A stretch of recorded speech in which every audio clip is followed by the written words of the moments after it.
극동방송 최선 목사님의 5분 칼럼. 매주 수요일 이 시간은 세계로 부천교회 담임으로 계시며 사단법인 한국문인협회 시인으로서 하나님의 복음을 전하고 계신 최선 목사님께서 말씀 전해주십니다. 은혜의 시간 되시길 바랍니다.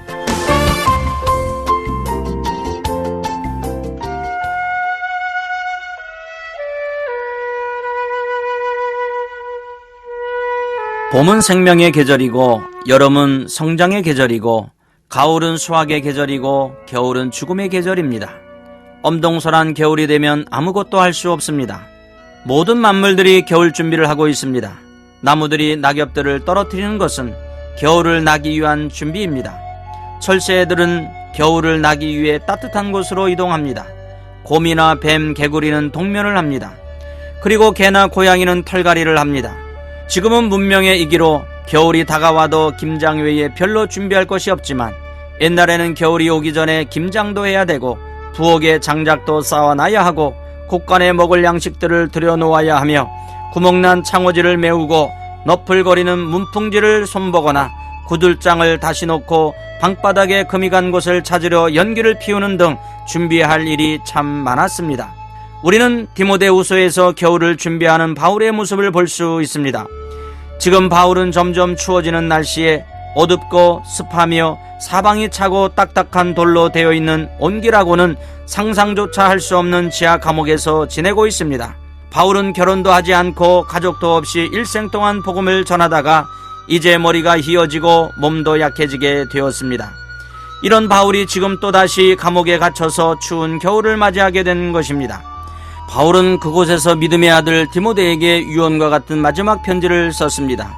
4장 9절을 보면 바울은 디모데에게 너는 어서 속히 내게로 오라고 했습니다. 너는 겨울 전에 어서 오라고 당부하고 있습니다. 그 이유는 무엇일까요?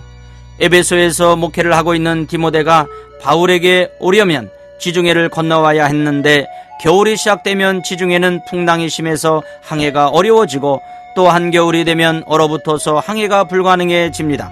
만약 디모데가 가을에 오지 못하면 겨울을 지내고 봄이 되어야 로마에 올 수 있는 것입니다.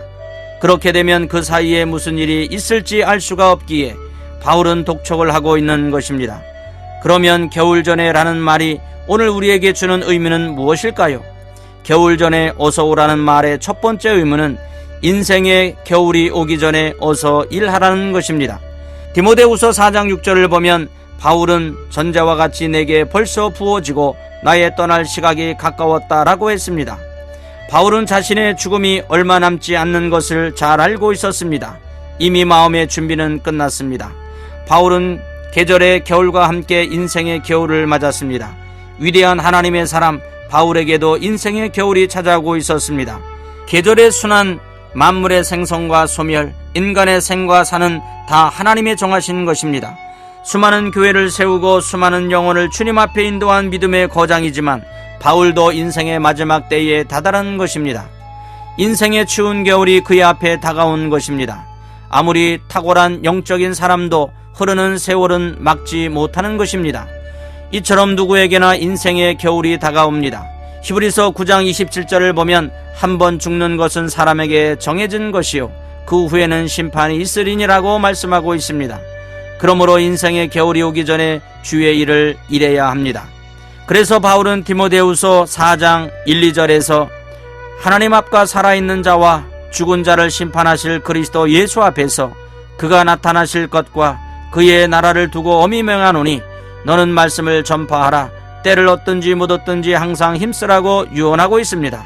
사랑하는 극동방송 가족 여러분, 지금 대한민국 사회에 한국교회의 이미지도 많이 추락했습니다.